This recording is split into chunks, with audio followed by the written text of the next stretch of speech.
Christmas in the Village by Alison Pennington. Peace. Church bell rings in the village. Single notes. Time slows. I wander down the lane to school, and as I quietly go, I ponder in my childhood mind, might there be some snow? With silver frost on every tree. Perhaps too cold. I'll wait and see. No matter, 'cause it's sparkly and makes me feel all Christmassy. A fresh, pure white and silver day.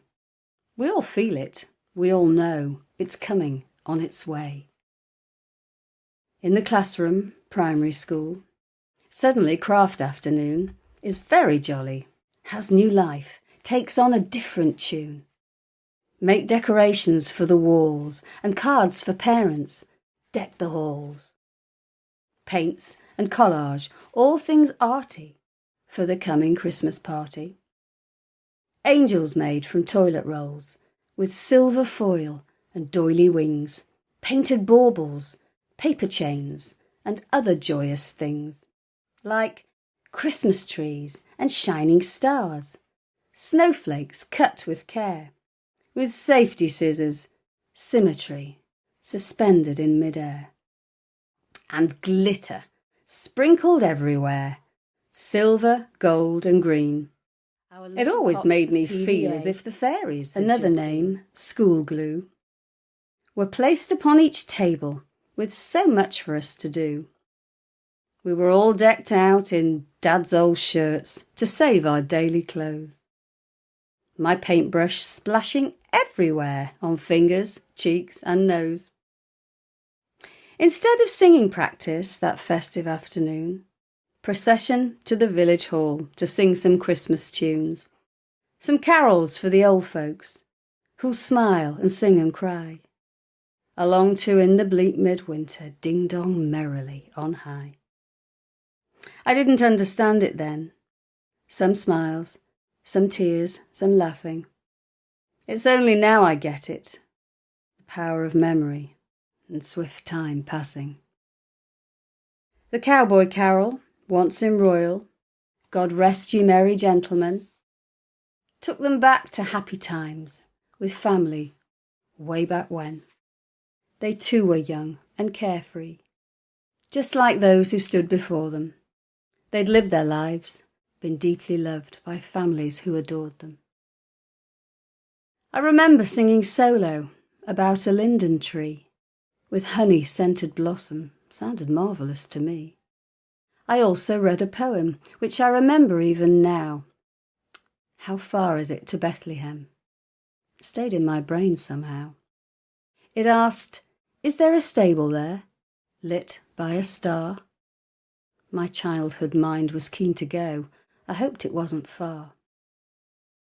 Once finished, we would all walk back to school as daylight dimmed, and frost and ice was etched on trees, all diamond icing trimmed.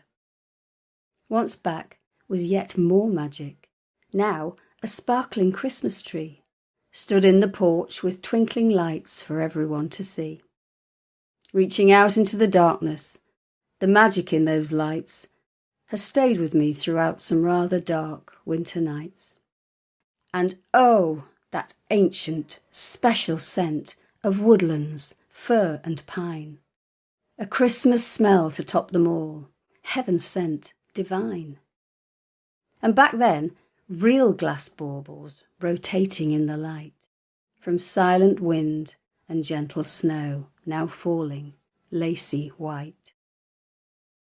Such extra mad excitement to see the falling snow. It really now was Christmas. Could feel that inner glow.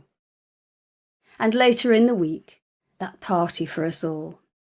Sprinkle cakes, chocolate buns on tables in the hall. Paper cups, fizzy pop, Christmas cake all iced, with silver balls strewn on the top. Sandwiches all sliced.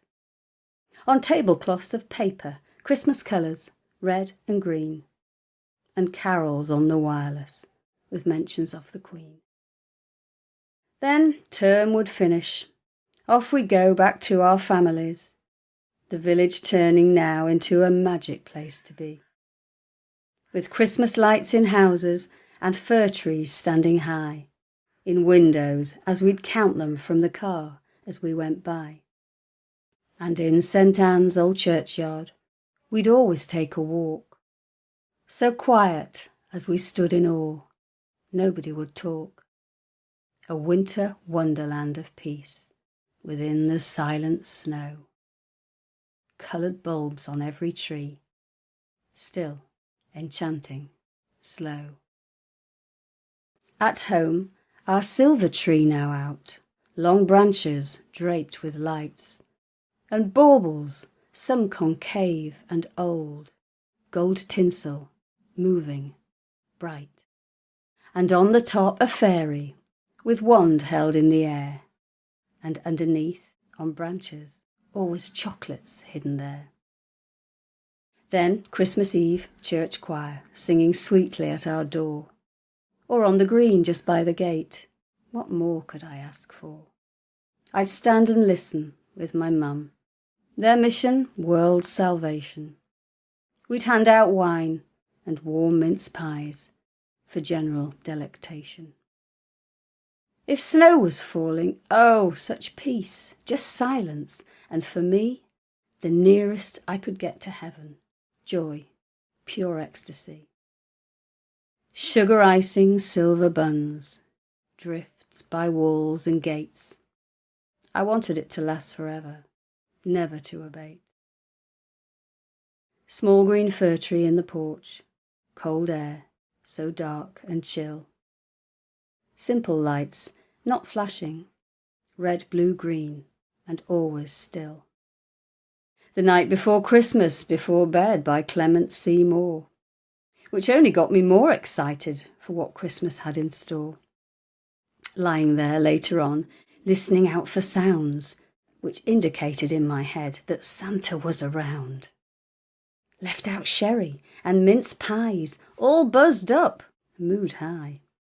I'll swear that twice I saw him ride across that midnight sky. On Christmas Day, with bulging sacks, so happy and carefree, with presents for the family beneath the silent tree, and Christmas lunch with crackers, turkey trim and Brussels sprouts, and afterwards a sing-song. Get recorders, guitars out. But always in the evening, a sadness there for me. I always hated endings. Off went all my joy and glee. But Boxing Day helped with the loss. We'd always have a walk, and sometimes I might see a friend. We'd compare notes and talk about the marvellous things we'd had. We'd natter on forever, not knowing that the real joy was our family time together. An adult now, so I've had many Christmases alone, or travelling round in foreign lands so far away from home. Had one in Oz, the Alps, New Zealand, trekking in the wild, but nowhere has come close to my home Christmas as a child.